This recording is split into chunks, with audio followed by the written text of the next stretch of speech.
Noticia en profundidad, qué placer acompañarles. Soy Tatiana Pérez, les saludo desde nuestra sede central en Caracas, en Venezuela. A partir de este momento, en la próxima hora, tenemos 3 temas que son noticia. Como siempre, primero desplegados en titulares. Aquí están. En noticia argentina, la UNESCO inscribió a la que fuera la Escuela de la Armada como Patrimonio Mundial. El emblemático centro de detenciones, torturas y desapariciones de la última dictadura militar es un espacio de memoria de Argentina desde hoy de la humanidad, para que nadie niegue ni olvide el horror del terrorismo de Estado. De este logro conversaremos con el secretario nacional de Derechos Humanos de Argentina, Horacio Pietragala, en minutos. En noticia a la ONU, en el primer día de la Asamblea General, el consenso es que debe haber un plan de rescate mundial para cumplir con los Objetivos de Desarrollo Sostenible, los llamados ODS. Sin embargo, el retroceso es el gran problema. ¿Estamos en un camino sin salida o tenemos opciones? Vamos a analizarlo.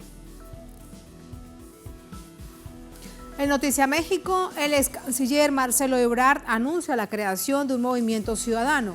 Se trata de las elecciones internas del partido de gobierno, en donde fue electa Claudia Sheinbaum, candidata a la presidencia. ¿Qué significa para Morena y la carrera por las elecciones de 2024? Vamos a analizarlo.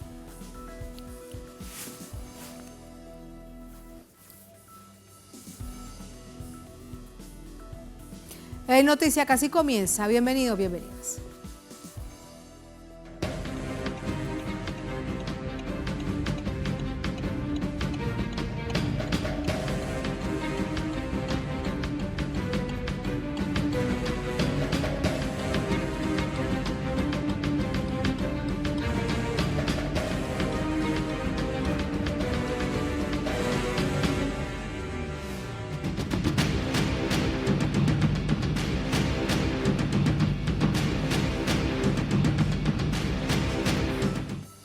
En noticia argentina, el Museo Sitio de la Memoria Histórica, ESMA, es reconocido por la UNESCO como Patrimonio de la Humanidad, un espacio representativo de los crímenes de lesa humanidad cometidos durante la dictadura cívico-militar.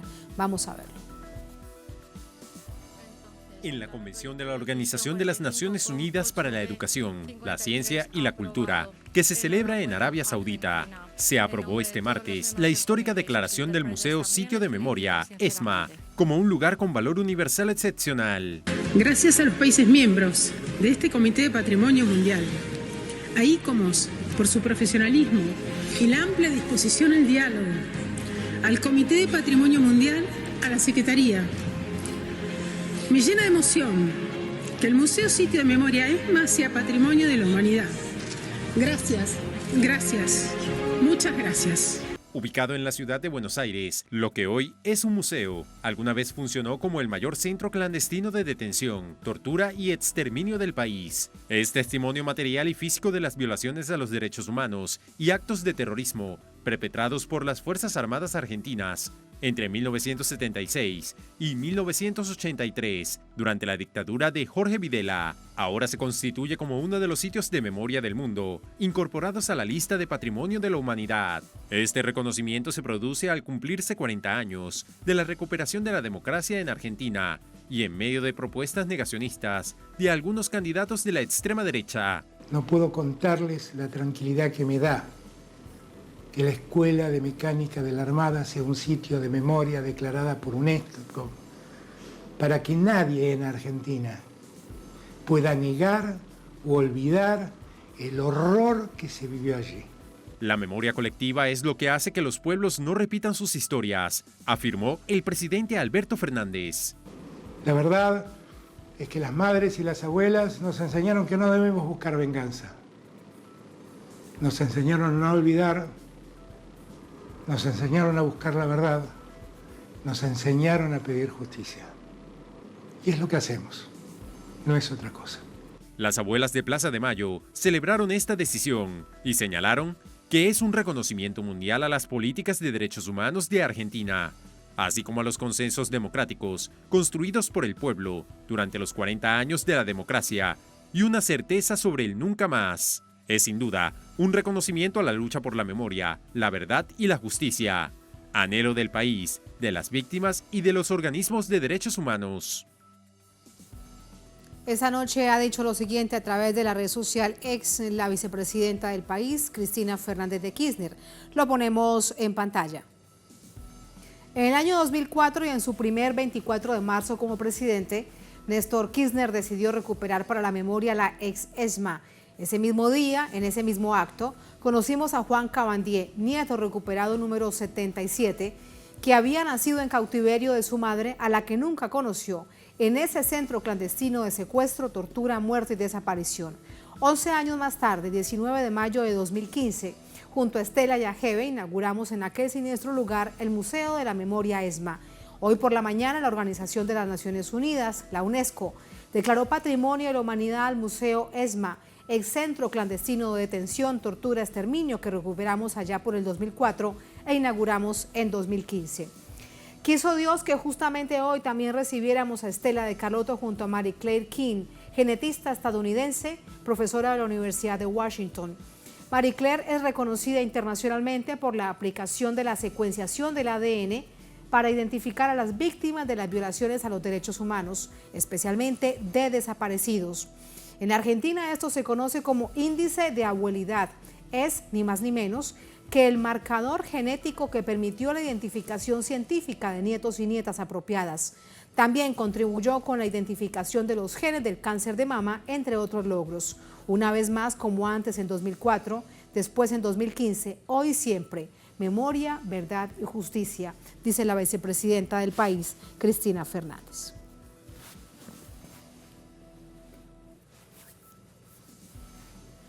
Horacio Pietragala es el secretario nacional de Derechos Humanos de Argentina, nos acompaña desde Arabia Saudita, en donde se realiza la cumbre anual de la UNESCO. Horacio, bienvenido, qué gusto que nos acompañe. Al momento de recibir la noticia, los vimos a todos ustedes, la delegación de Argentina, abrazarse. ¿Qué les pasó por la mente? ¿Qué les pasó por el corazón? Es un apoyo en un momento donde en Argentina surgen voces negativas con discursos de odio, ¿no? Que lamentablemente nos preocupa y que tanto el Estado argentino ya ha dicho en varias oportunidades que lo que pasó en Argentina son delitos de lesa humanidad, tanto en el Poder Ejecutivo, Legislativo y Judicial, pero bueno, hay personas que añoran la impunidad de vuelta a esos genocidas y que quieren equiparar un crimen que pudo haber cometido un ciudadano, un crimen que cometió, ¿no? y que lo cometió de la peor manera, torturando, robando bebés, violando, inyectándole drogas para adormecerlos y arrojarlos de aviones. Eso es lo que pasó en la ESMA. También hubo maternidades clandestinas, claramente, y nacieron muchos hermanos en ese lugar, ¿no? Por eso todo eso se vino a la mente hoy, porque fue un trabajo que costó mucho, pero que viene a avalar la política de derechos humanos que está llevando adelante Argentina, y que hoy el patrimonio mundial ESMA no es solo de Argentina, es cada uno de los ciudadanos y ciudadanas del mundo, y es un deber de todos y todas proteger.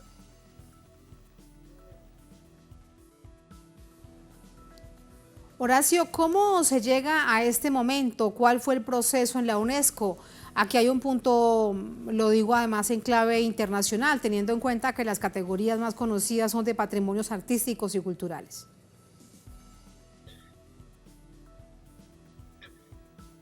Sí, UNESCO tiene como reconocimiento patrimonios de lugares que marcan, ¿no? Que marcaron una lesión contra toda la humanidad. Por ejemplo, Auschwitz y Birkenau es un lugar que está reconocido como Patrimonio de la Humanidad UNESCO, que representa ese solo lugar que fue el Holocausto. Está reconocido en Hiroshima por lo que fue un crimen de guerra atroz, ¿no? Que sufrió la población de Japón, de las islas de Hiroshima, con esa bomba nuclear. Está reconocida esos lugares donde se recuerda a las víctimas, están reconocidos como Patrimonio de la Humanidad. Lo que pasa, y varios lugares más, la cárcel donde estuvo detenido en Sudáfrica Mandela, que representa el apartheid, los puertos de Senegal y Río de Janeiro, que representan el mercado de esclavos, Esos lugares ya estaban declarados por UNESCO como Patrimonio de la Humanidad, como Patrimonio del Mundo para recordar y para la política de no repetición. Pero a partir del 2017 en UNESCO empieza a discutir si tenían que ceder más de estos lugares por la tensión que podía generar entre estados de distintas situaciones que pudo haber ocurrido en la historia, que obvio generaron lesiones a la humanidad, pero que puede haber visiones distintas según los intereses o según qué país es el que propone. El caso argentino con la ESMA, a diferencia de esa discusión, saldó esa discusión, hizo generar un debate distinto en UNESCO, ya que hay un consenso social en Argentina sobre lo que pasó en esa última dictadura militar. Son muy poquitas las voces que negacionistas y con discursos de odio, pero en Argentina lo importante es que hubo condenas por delitos de lesa humanidad, condenas por genocidio, que fueron confirmadas por todas las instancias jurídicas, hasta la Corte Suprema. Y se sigue llevando adelante el proceso de juzgamiento y llevamos más de 1.180 genocidas condenados. Esto es un número muy grande, y responsables civiles también.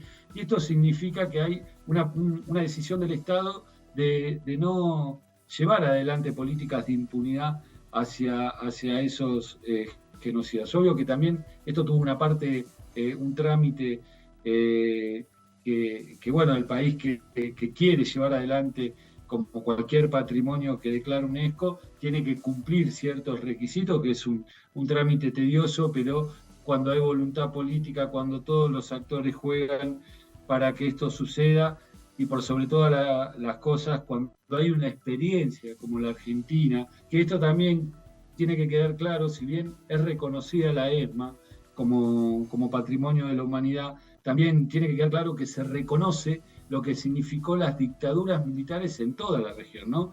Estas dictaduras actuaron de la misma forma, formadas a través de la Escuela de las Américas por Estados Unidos, el enemigo interno, ese periodo de la Guerra Fría, donde las Fuerzas Armadas de Estados Unidos formaban a las Fuerzas Armadas de Latinoamérica para atacar a su propia población.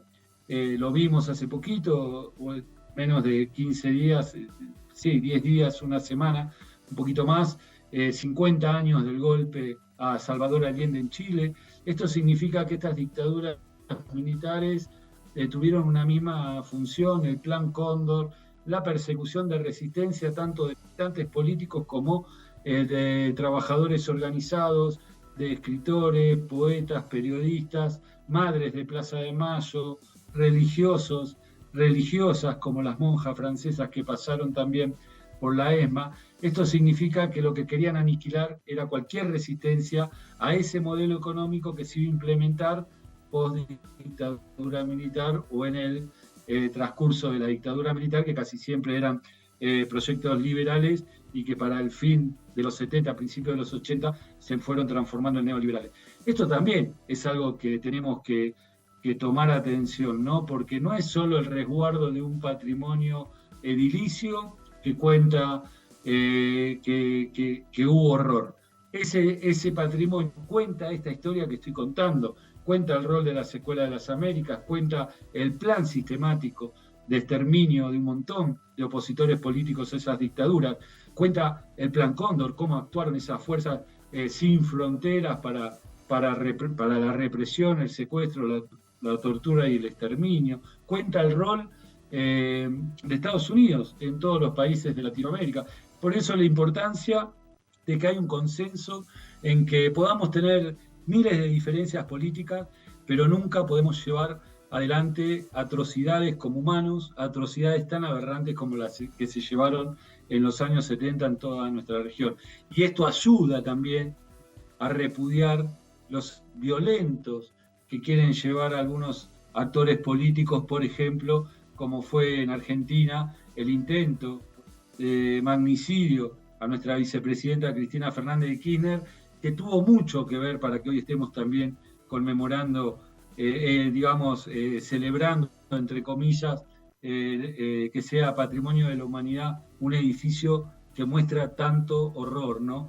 Néstor Kirchner fue el que abrazó a los organismos de derechos humanos que venían reclamando en el peor momento de impunidad en Argentina para que se profundice las políticas de memoria, verdad y justicia, para que no haya impunidad. Y Néstor Kirchner asume, abraza esa lucha.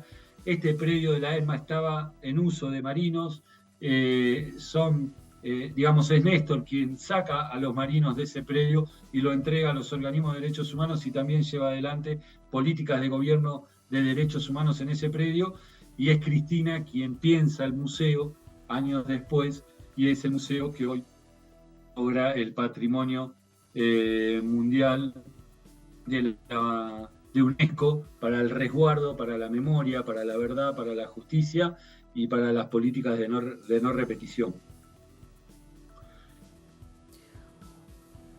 A propósito de esto, Horacio, vemos cómo este reconocimiento llega en momentos de negacionismo del terrorismo de Estado y relativización, además de un hecho tan extremadamente grave por parte de la extrema derecha, encabezada por Milei y Villarroel. Y pareciera o intentan hacer ver de esto que hace referencia sobre el consenso nacional acerca de la dictadura y su horror, que no hay un consenso nacional como tal. ¿Cómo observas entonces este movimiento político electoral cuando estamos viendo este reconocimiento mundial? Sí, bueno, hay varios factores que un poco vamos a tratar de construir en lo que bien describí. Primero, Villarroel no se sacó ninguna máscara porque nunca se la puso, ¿no? Siempre fue igual. Lo que pasa es que la sociedad no la conoce, no la conocía hasta hace 15 días atrás, no tenía ni idea quién era Villarroel. Victoria Villarroel no la conocía nadie. Nosotros que venimos militando en los organismos de derechos humanos, hace más de 20 años que la conocemos, por el ataque que hacía fervientemente hacia los organismos de derechos humanos, por el pedido de justicia. Ella siempre estaba del lado de los genocidas, defendiendo a los represores, diciendo que era una cacería, que no eran juicios justos, hablando de la teoría de los dos demonios, que es algo que apenas termina la dictadura quieren instalar para justificar los delitos atroces que cometieron. Y siempre decimos lo mismo, acá el terrorismo fue uno solo y fue el del Estado, y el Estado tenía el poder de agarrar a cualquier individuo, condenarlo, juzgarlo, condenarlo y detenerlo si quería, y eso no lo hizo porque el poder que tenía lo usó para desaparecer a esas personas. Pero bueno, es una persona que viene de la familia militar, que viene con esa idea fascista, una idea de derecha, pero acá abro un paréntesis, y es que la mayoría de la ciudadanía no la conocía. Yo he hablado mucho con jóvenes, con estudiantes, con pibes de los barrios, y preguntaba después, ¿no?, de lo que pasó en la legislatura porteña, donde hizo un acto reivindicando una teoría que, como dije antes, ya está muy lejos de hacerse carne en la sociedad, y preguntaba quién conoce a Victoria Villarroel, y nadie la conocía. La conocieron a partir de este hecho, pero creo que eso nos juega a favor que la conozcan, porque no hay que olvidarse que Villarroel también apoyó al gobierno de Macri, y pactaron también la impunidad con los genocidas, y lo intentaron, que fue el 2x1, y toda la sociedad salió a la calle a decir: con este tema no, con los genocidas no. Por eso creo que no se mezclan los temas en esto. Yo creo que hay mucha ignorancia del desconocimiento de estos personajes profundamente. Son personajes que se instalan en campañas mediáticas muy ligeras a través de las nuevas redes sociales como TikTok, que no hay mucho discurso profundo, apelan al enojo de la sociedad por no poder desarrollar, o por los errores que cometimos como proyectos políticos de no poder solucionar la situación económica primera que acarreamos a partir de un endeudamiento ilegal, feroz, que contrajo Macri, y que, si bien lo denunciamos y bien visibilizamos ese endeudamiento con el Fondo Monetario Internacional, no tuvimos la capacidad de poder renegociar una deuda dignamente, visibilizando que el Fondo Monetario Internacional actuó contra su propio estatuto, prestando una cantidad que superaba ampliamente los márgenes legales de sus estatutos, de sus leyes internas, y que no pudimos visibilizar a la sociedad cuánto problema nos trajo ese endeudamiento, ¿no? La inflación en Argentina está asociada a ese endeudamiento fenomenal. Cuando se fue Cristina del gobierno, que perdió con Mauricio Macri, que perdió Daniel Scioli con Mauricio Macri, pero terminaba el mandato Cristina Fernández de Kirchner, la jubilación de Argentina era la más alta de Latinoamérica comparada en dólares, y el salario de Argentina era el más alto de Latinoamérica comparado en dólares. En 2 años eso dio vuelta a la pirámide completamente. Pasamos a ser, uno de los salarios más retrasados de Latinoamérica, igual que las pensiones, sin medicaciones gratis, sin acceso a derechos que iban perdiendo cada uno de nuestros ciudadanos, y un endeudamiento. Eso nos condicionó, no pudimos como gobierno dar respuesta a esa situación de la sociedad. En eso una autocrítica, y entendemos el enojo de la sociedad, pero tenemos que, a partir de un candidato como Sergio Massa, que está tratando de hablarle a la sociedad con lo político, no con una motosierra, con un acto de locura, sino explicando por qué estamos en esta situación, entendemos que tenemos la posibilidad, primero, de llegar a un balotaje, y segundo, de ganar las generales, ¿no? Y creo que, de ganar las generales y llegar a un balotaje y ganar el balotaje. Lo que sí creo que, como dije antes, no soy de los que creo que la sociedad se radicalizó en fascista. Una cosa puede ser que se canse de lo que estaba establecido, de las discusiones políticas que tenemos los partidos, que veníamos discutiendo polarizadamente desde hace años, por esa no respuesta que no pudimos dar, pero no creo, porque conozco la Argentina, porque conozco el recorrido que tuvo, y si bien salimos de una pandemia y se ve una derechización a nivel mundial, no creo que sea el fascismo, no creo que sea por ahí. Creo que tiene que ver con generar alguna expectativa, y la verdad que, bueno, el desafío que tenemos, más allá que nos estamos yendo un poco del tema de UNESCO, el desafío que tenemos, sí, pero bueno, todo tiene que ver con todo, porque si no, todo pierde sentido, y la verdad que esto es lo difícil para nuestros espacios políticos, cómo todas esas conexiones y todo ese sentido, que todo tiene que ver con todo, lo podemos explicar en 15 segundos de TikTok. Es imposible, ¿no? Ese es el gran desafío que tenemos para cómo comunicar a las nuevas generaciones, y que entiendan también de dónde venimos para entender a dónde vamos, pero creo que hay enojo, ese enojo no puede hacer, ese enojo es porque alguien quiere estar mejor, y ese enojo no puede hacer que alguien quiera suicidar su futuro, ¿no? Y creo que la opción Milei-Villarroel es suicidar el futuro como sociedad, es suicidarnos como sociedad, para proyectarnos con desarrollo, con igualdad social, como soñaron tantos, y volviendo a lo que nos convocó, que pasaron y que llevaron a esos centros clandestinos de detención y eliminaron, ¿no? Creo que siempre todo tiene que ver con los modelos económicos que llevan adelante las derechas, y que son violentas, y que instalan esos modelos económicos para favorecer a unos pocos y el mayor perjudiciado de la mayoría de nuestras. Allí está, y es que todo tiene que ver con todo. Horacio, muchísimas gracias. Gracias por ese testimonio, por tu análisis. Buenas noches. No, por favor, un saludo, y este es un logro realmente de toda Latinoamérica, de los que no están y los que están con nosotros en nuestros corazones. Así que un abrazo grande a toda nuestra patria grande. Un abrazo, muchísimas gracias. En la parte final de esta conversación perdíamos un poco la comunicación, pero ahí está precisamente el testimonio del secretario nacional de Derechos Humanos de la Argentina, cuando se ha reconocido a nivel mundial todo el esfuerzo que se ha hecho por verdad, por memoria, por justicia, por no repetición, garantías de no repetición, es decir, que no vuelva nunca más, como lo han dicho durante los últimos días en distintas partes de Argentina, la población en las calles, nunca más más el terrorismo de Estado en esta coyuntura cuando se conoce por parte de la UNESCO que ha sido inscrito la ex ESMA, esta escuela de la Armada, que hoy en día es un centro de memoria y un museo en Buenos Aires como patrimonio de la humanidad. Así vamos a la primera pausa en esta emisión de Es Noticia. Al volver en Noticia a la ONU.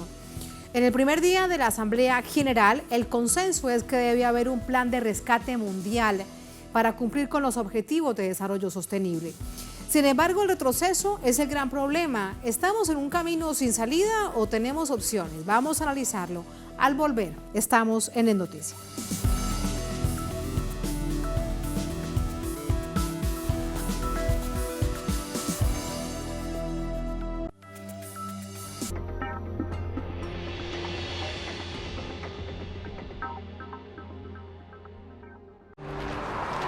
Fermín, en la vida hay que hacer lo que uno tiene ganas. Te lo digo yo, que me pasé toda la vida trabajando. Sí, ya sé que son los nervios. Es acá, abuela. Mira, nunca lo vi. Vamos. ¿Duele?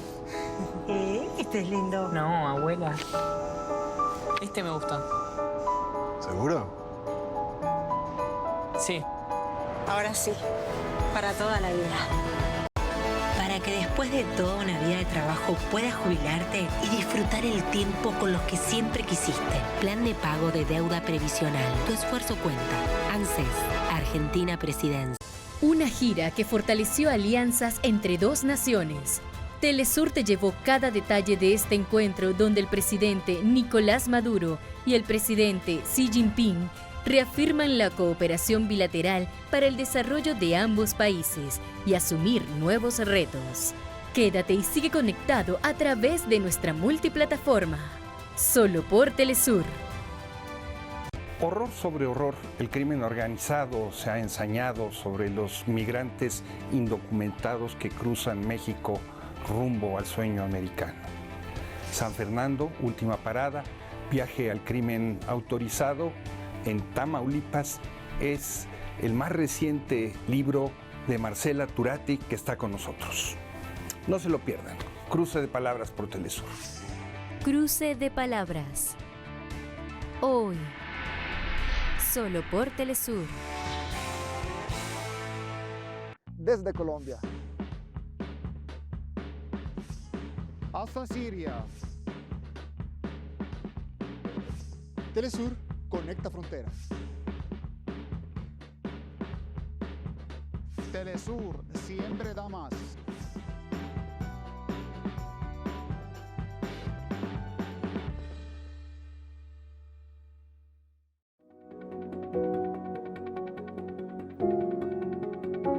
Si usted tiene, por ejemplo, o quiere contarnos parte de lo que hace para vivir, para ser feliz, también para salir adelante, escríbanos, comparta sus fotos, sus videos, sus hazañas, o bien lo visitamos. Le prometo mostrar al mundo esas historias ocultas. Atrévase, esperamos sus mensajes.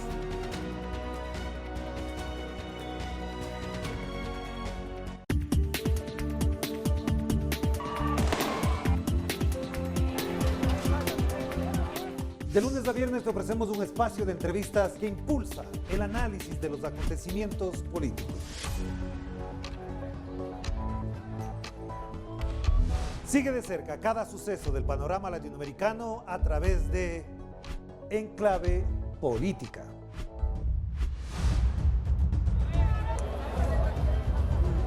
Solo por Telesur. Diariamente ocurren sucesos que influyen en nuestro entorno.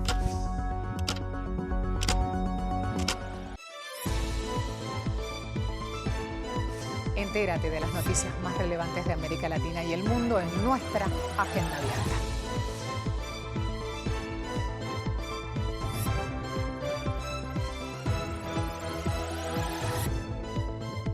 Interactúa con nosotros a través de nuestras redes sociales.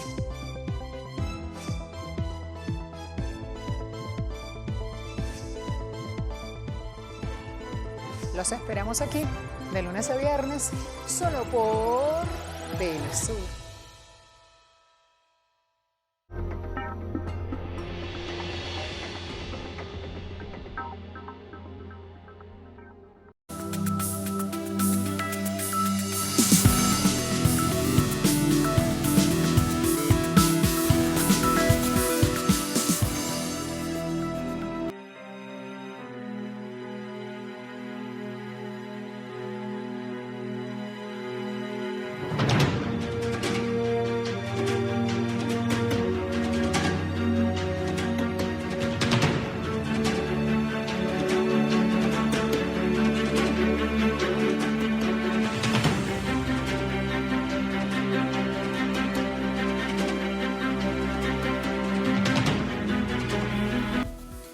noticia, la ONU, el logro de los Objetivos de Desarrollo Sostenible parece cada vez más remoto.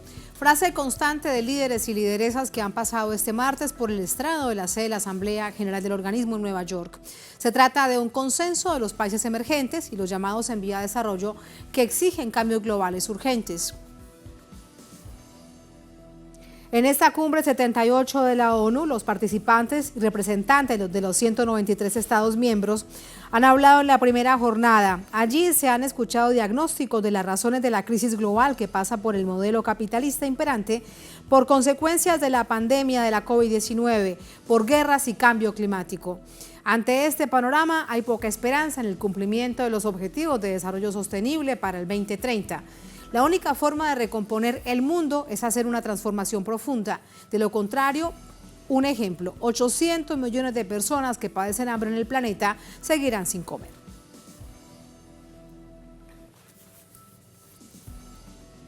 Recibimos a esta hora más información con nuestra enviada especial a Nueva York, Aiza García, esta cumbre 78 de Naciones Unidas. Aiza, muy buenas noches. Contaba solamente de un aspecto muy sintético de todo lo que ha sucedido durante la jornada.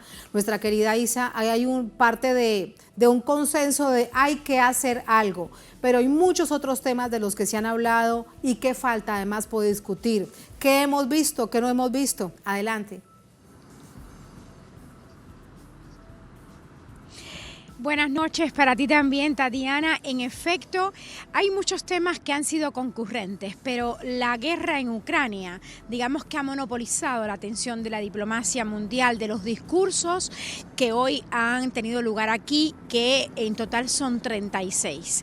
Como te digo, a juzgar por estos discursos que se han escuchado en el inicio de la reunión de alto nivel de la Asamblea General de Naciones Unidas, pues ese es el tema prevaleciente. Por ejemplo, el presidente de Estados Unidos, Joe Biden, habló muy duro contra Rusia, dijo que ese país es el único responsable de la guerra en Ucrania y el único obstáculo para la paz. Y bueno, fue más lejos Biden al señalar que ningún país estará seguro si Ucrania cae ante Rusia. En un tono similar, obviamente, se pronunció el presidente de Ucrania, Volodymyr Zelensky. Parecía que traía el mismo libreto. Él acudió a este escenario de Naciones Unidas por primera vez y te digo algo más, en los próximos días irá a Washington para convencer al Congreso de Estados Unidos de darle más financiamiento para la guerra. Todo un tema, el financiamiento, se ha abordado muchísimo aquí en este primer día de debate de la Asamblea General.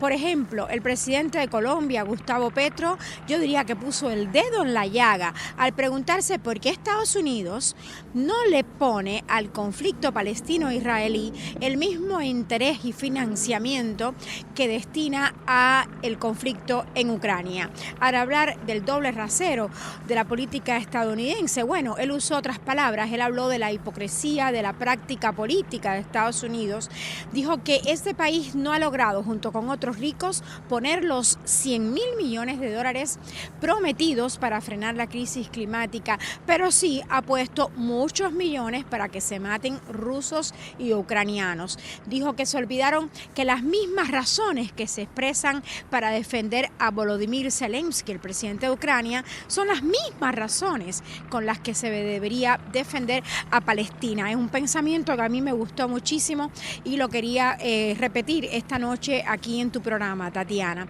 Y bueno, este planteamiento lo dijo de otra manera, pero muy similar, el presidente de Sudáfrica, que acusó a las potencias de gastarse muchísimo dinero en la guerra, pero no en los pueblos del sur, mientras la pobreza, como bien tú mencionabas, crece y agobia a 1.200 millones de personas en el mundo. Y lo que tú decías antes, se prevé, según investigaciones de Naciones Unidas, que al finalizar esta década, al menos más de 800 millones de personas no tengan nada que comer, o sea, estén literalmente en la hambruna.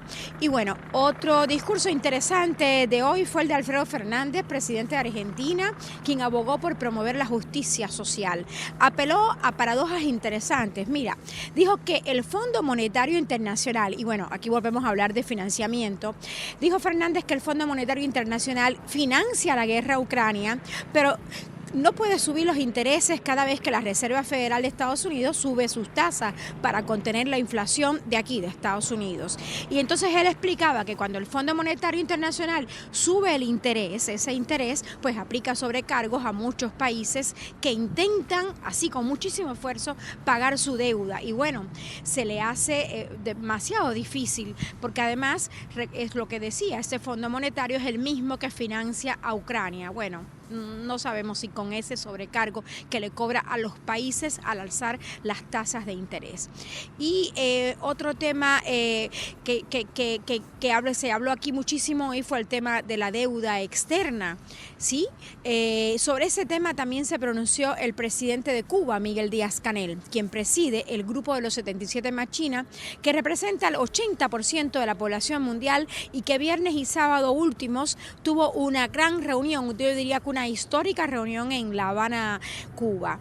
Díaz-Canel denunció que la deuda externa que abruma a los países en desarrollo pende como al cuello de los países en desarrollo, porque claro, deben destinar los recursos al servicio de la deuda en lugar de invertir en educación y salud. Tema recurrente este de la pesada carga que representa la deuda externa, el pago de la deuda externa y, como decía Fernández, los sobrecargos que le impone el Fondo Monetario Internacional a los países en desarrollo, justamente cuando se le ocurre cada vez aumentar las tasas de interés. El presidente Díaz-Canel habló de un tema muy puntual y muy recurrente aquí en la Asamblea General de Naciones Unidas. Tú lo sabes, año con año, Naciones Unidas casi por unanimidad, a excepción del voto de Estados Unidos, Israel y algún que otro aliado, por unanimidad la comunidad de las Naciones Unidas vota en contra y a favor de poner fin al bloqueo estadounidense contra Cuba. Y ese fue el tema medular del discurso del presidente cubano Miguel Díaz-Canel. Él ha demandado el fin de este bloqueo que tantas afectaciones provoca a las familias cubanas. Díaz-Canel alertó que la guerra económica contra su país, Tatiana, alcanzó niveles despiadados en 2019 en plena pandemia. Y lo hemos platicado contigo en muchísimas ocasiones. Fue justo durante la pandemia cuando el expresidente Donald Trump, que pretende ser presidente nuevo de Estados Unidos, adoptó 90 medidas en contra de Cuba durante la pandemia, de un total de 243 que adoptó durante todo su mandato en contra de la isla, medidas que además hacen más difícil la vida de los cubanos porque claro, recrudece aún más el bloqueo estadounidense. Y el presidente Díaz-Canel dijo que el pueblo cubano resiste heroicamente y aclaró algo que es muy importante aquí y que muchos países han salido también en defensa de Cuba. Díaz-Canel dijo que Cuba no representa una amenaza a la seguridad ni al tejido social de Estados Unidos, por lo que no debe figurar en esa lista estadounidense de promotores del terrorismo. También habló hoy con un discurso bastante importante el presidente Luis Arce, presidente de Bolivia. Dijo que el mundo necesita una organización de Naciones Unidas sin subordinación a ningún poder hegemónico, sea político, sea económico o militar. Arce lanzó 7 propuestas para solucionar los conflictos armados a través del diálogo y la diplomacia a fin de poner fin a la carrera armamentista que tanto amenaza a la humanidad. Y bueno, un discurso también significativo, fíjate cuántos discursos importantes en este primer día, es el discurso de Irán, que tocó uno de los temas muy mencionados durante el debate y yo creo que va a ser un tema también que como en toda asamblea se va a mencionar, que es la necesidad de poner fin a la ocupación de los territorios palestinos, que ya cumple más de 7 decenios. Otra resolución que se aprueba año con año, igual que la del bloqueo contra Cuba y que bueno, cae en saco roto lamentablemente, Tatiana, porque Estados Unidos ni Israel hacen caso a estas resoluciones de este organismo importante a nivel internacional. Regreso contigo. Gracias, Aisa. Bueno, esto es parte, bien lo dices, de los discursos más importantes que hemos escuchado durante esta jornada. Apenas comienza, veremos qué pasa mañana, tendremos transmisión también de gran parte de los discursos, estamos muy atentos a ellos, por supuesto de líderes y lideresas de nuestra América Latina y el Caribe, y a través de ti nos mantenemos al tanto. Muchas gracias, hasta mañana.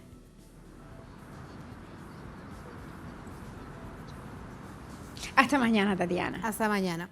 Vamos a entrar con el análisis. Para ello nos acompaña Roberto Goulart Meneses. Él es profesor del Instituto de Relaciones Internacionales de la Universidad de Brasilia. Nos acompaña desde la capital de Brasil. Profesor, bienvenido. Buenas noches. ¿Cómo le va? Hablar con usted. Muchísimas gracias. Profesor, quiero proponerle que escuchemos una serie de sonidos de parte de las declaraciones de testimonios que han entregado los presidentes de nuestra América Latina para que usted me dé su visión acerca de este momento tan complejo que vive la humanidad. El primero de ellos es parte de la intervención del presidente de Bolivia, Luis Arce, allí en Naciones Unidas.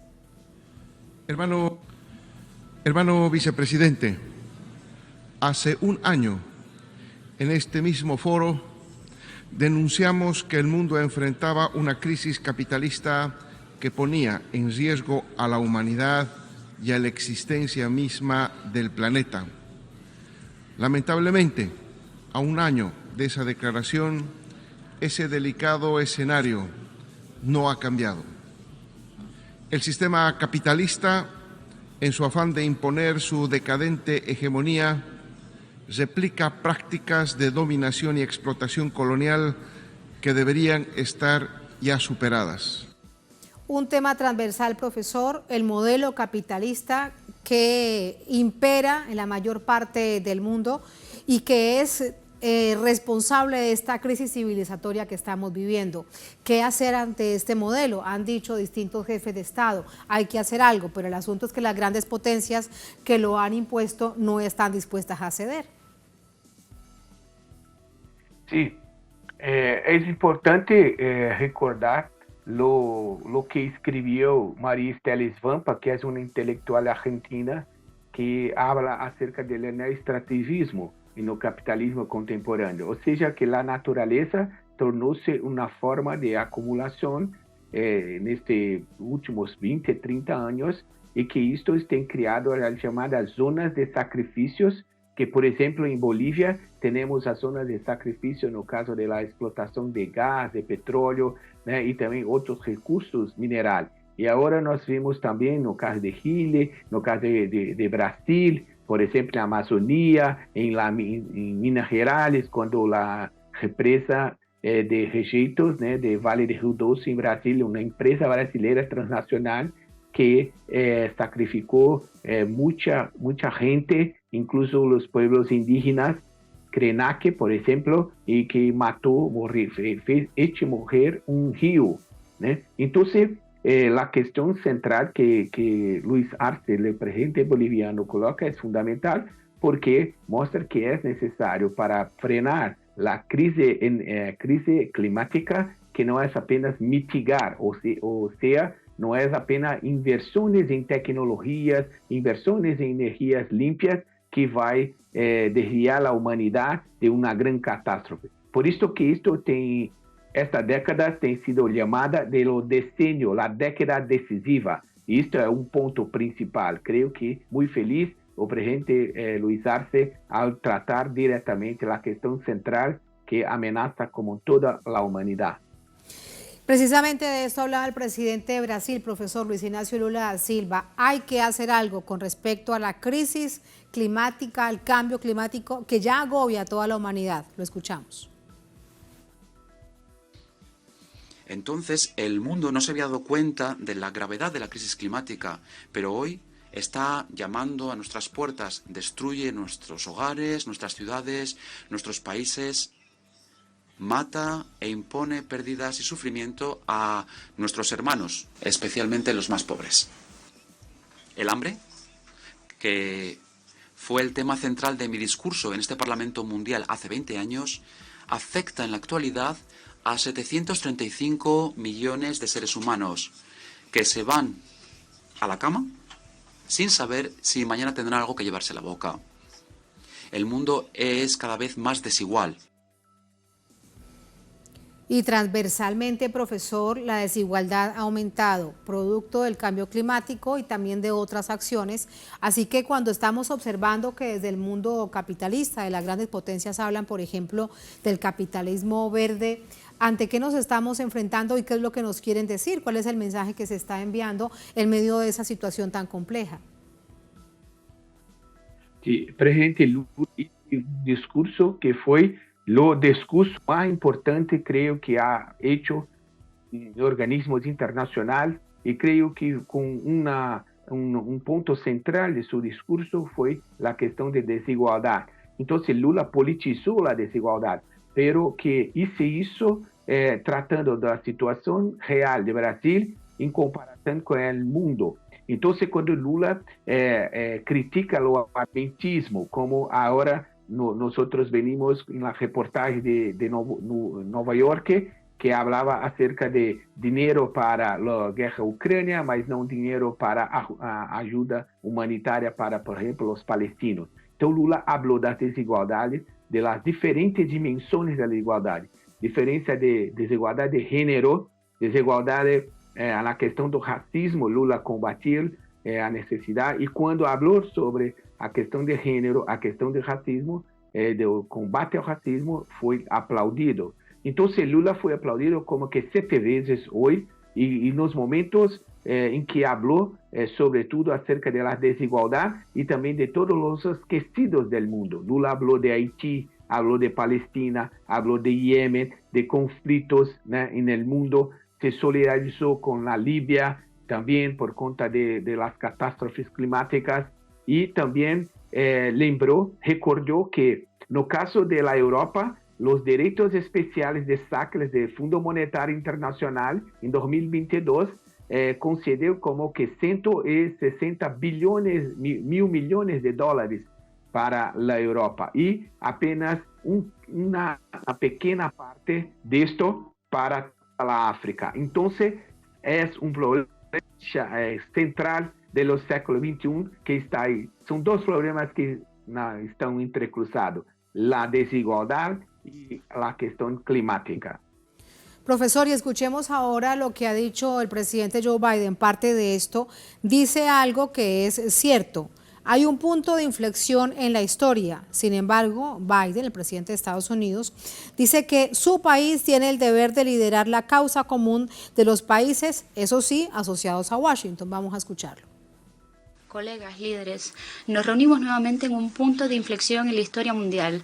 Los ojos del mundo nos miran, los miran ustedes. Como presidente de los Estados Unidos, entiendo el deber que tiene mi país de liderar, de ser líderes en este momento crítico, de trabajar con países en todas las regiones, de vincularlos y unirnos en pro de una causa común, de unirnos junto con nuestros asociados que comparten una visión común sobre el futuro del mundo. Profesor, ¿qué no entiende el presidente Biden o sus asesores de lo que está sucediendo en el mundo cuando hay distintísimas acciones que lo que plantean es: estamos agotados y el modelo está agotado, el modelo unipolar que impuso Estados Unidos? Hay muchísimas evidencias del cambio de la arquitectura global, financiera, económica, de carácter militar, de resolución de conflictos. Pero esto dice el presidente Biden. ¿Usted cómo lo ve? Sí, también el presidente Lula habló acerca de las instituciones internacionales y cómo ellas están ya, digamos, muy atrasadas, porque tienen como 80 años y estas instituciones no reflejan más, de claro, la geopolítica mundial. No esto de este año, como que 25 años más. Entonces, el punto principal es que las instituciones internacionales que tenemos hoy, como usted menciona, Tatiana, no caso del Fundo Monetario Internacional, Banco Mundial, Organización Mundial de Comercio, desde 1995, cuando fue creada, ellas representan los objetivos y los intereses de las grandes potencias. Entonces, ¿para qué que Estados Unidos y Europa van a se preocupar, junto con Japón, en reformar instituciones que les son muy útiles? Entonces, el presidente Lula, incluso cuando habló de la cuestión de reforma de las instituciones internacionales, dije que los BRICS nacieron en la esteira, o sea, a través dessa inatividade, imobilidade das grandes potências, sobretudo no caso dos Estados Unidos. E o presidente Biden também hizo um discurso também com pontos muito complicados, porque o presidente Biden falou acerca da guerra da Ucrânia, a questão climática, pero também na questão da justiça, dos direitos humanos, não tocou nenhum ponto. Então, a questão de que Lula falou em seu discurso, que creio que é importante reforçar, que a questão de que os países que estão com poder de voto no Conselho de Seguridade das Nações Unidas são os países que estão fazendo as guerras. Então, são os maiores exportadores, vendedores, comerciantes de armamento no mundo. Então, a questão central, creio que o discurso de Biden era um discurso que é apenas uma repetição de posições dos Estados Unidos em outros pontos e não apresentou nada, nenhuma questão nova. Incluso falou da questão climática, pero Estados Unidos, junto com os demais países desenvolvidos, fogem, não cumpre o que está em Acordo de Paris. Então, a ordem internacional que Estados Unidos, Europa, Japão estão defendendo, é claro que é uma ordem que interessa a uma oligarquia mundial e não ao conjunto da humanidade. Muchísimas gracias por ese análisis, profesor. Buenas noches. Buenas noches, Tatiana. Un placer nuevamente hablar contigo y todo el público. Muchísimas gracias. Muy buenas noches. Así vamos a la última pausa en esta emisión de Es Noticia. Al volver en Noticia México, el ex canciller Marcelo Ebrard anuncia la creación de un movimiento ciudadano y político. Esto se da tras las elecciones internas del partido de gobierno, en donde fue electa Claudia Sheinbaum como aspirante a la presidencia en 2024. ¿Qué significa para Morena y esta carrera las elecciones del próximo año? Lo analizamos al volver en Es Noticia.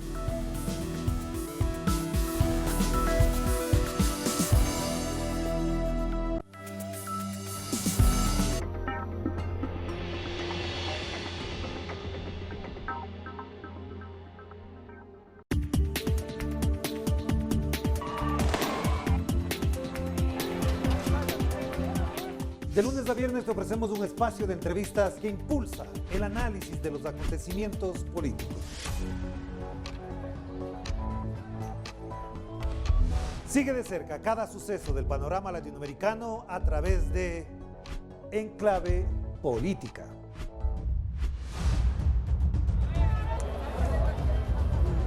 Solo por Telesur.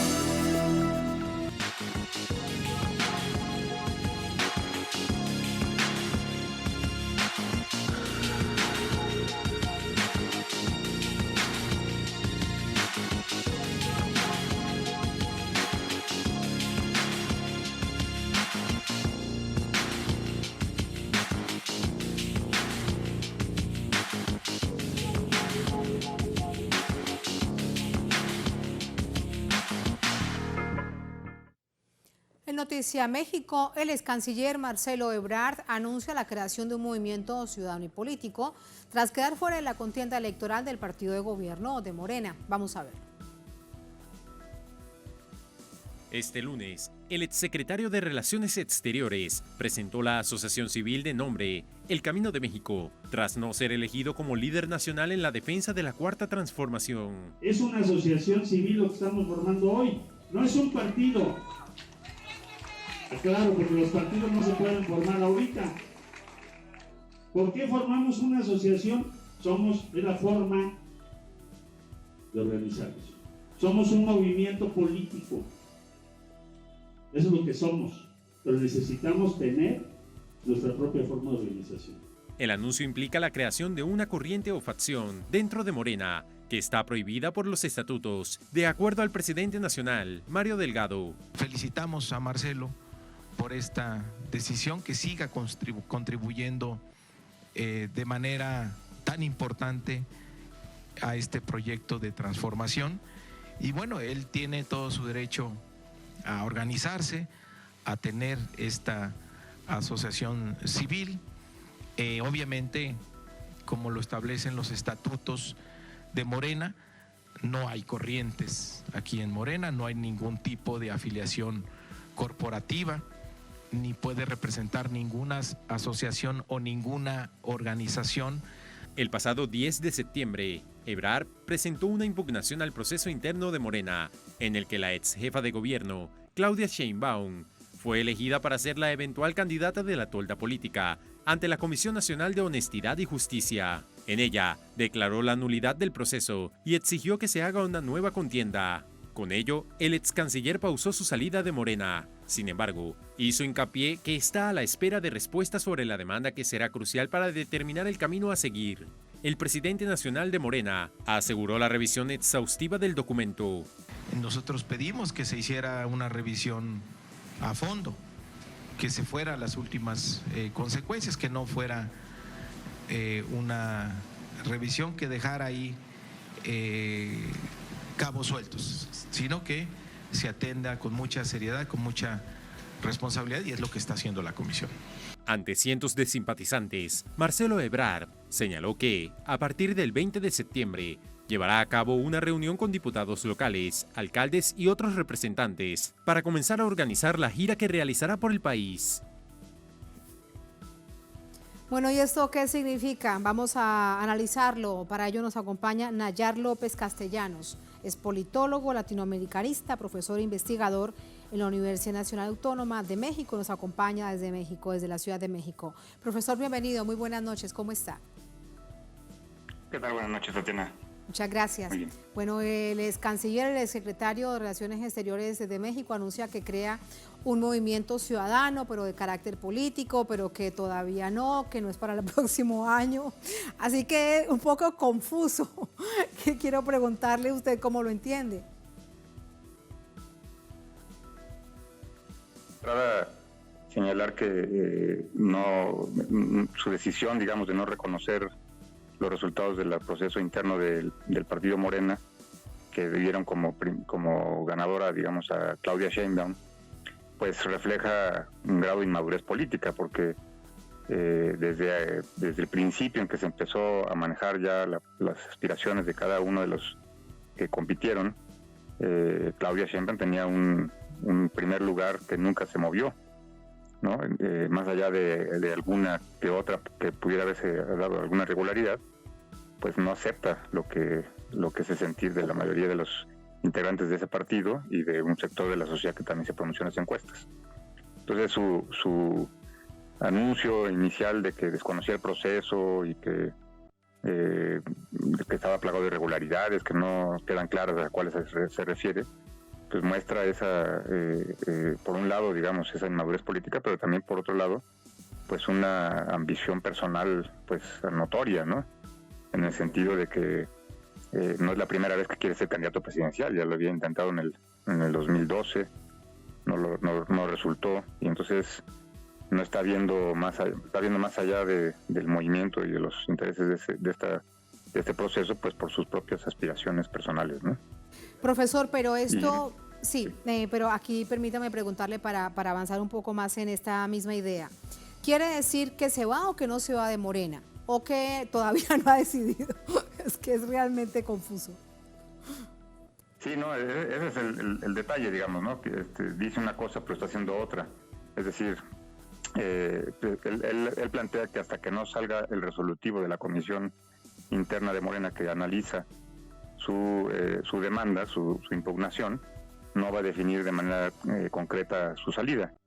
En un principio se especulaba también si se iba de inmediato a este otro partido que se llama Movimiento Ciudadano para ser su abanderado, e inclusive se llegó a especular si se iba al llamado Frente Amplio, al autodenominado Frente Amplio, donde están PAN, PRI y PRD, pero estas puertas prácticamente ya se le cerraron, ¿no? Entonces esta decisión de crear esta asociación civil pues responde también a una forma, digamos, de tratar de consolidar lo poco que le queda, porque además de todo hay que señalar que ya se están deslindando, ¿no? están... Sí, lo escuchamos, profesor. Se fue Claro, unos sí, segundos la comunicación, pero lo escuchamos. Adelante. Sí, decía que también hay que notar que esta acción de crear esta asociación civil, que en efecto contraviene los postulados internos y el reglamento de Morena, también es una muestra, digamos, yo considero, de un poco de desesperación, porque se le cerraron las puertas que pudieron haber sido una opción, y ahora no tiene ya más que tratar de consolidar este núcleo que estuvo trabajando con él en su campaña interna, pero que también se está desmoronando, en el sentido de que, por ejemplo, en Michoacán, el día de ayer, varios de sus principales operadores en ese estado fueron al acto con Claudia Sheinbaum y le reafirmaron, digamos, el respaldo completo, ¿no? Pero yo creo que esta va a ser, pues, una salida poco sólida y con un camino tal vez muy concreto, ¿no? Una crónica de una asociación civil, pues, que pasará al anecdotario de la política mexicana, porque no se ve realmente qué esto pueda significar, ¿no? Y hay que esperar, yo creo, el momento del anuncio de Morena, ¿no?, sobre la impugnación. Sí. Bueno, a la espera de eso, para comprender de manera concreta cuál es el escenario político que asumirá el ex canciller Marcelo Ebrard, una pregunta clave también es, profesor, ¿qué tanto daño le hace a Morena esta decisión que toma Marcelo Ebrard? Si se queda dentro de Morena, ¿qué papel jugaría? Pero estamos observando que no quiere jugar en las reglas dentro de Morena.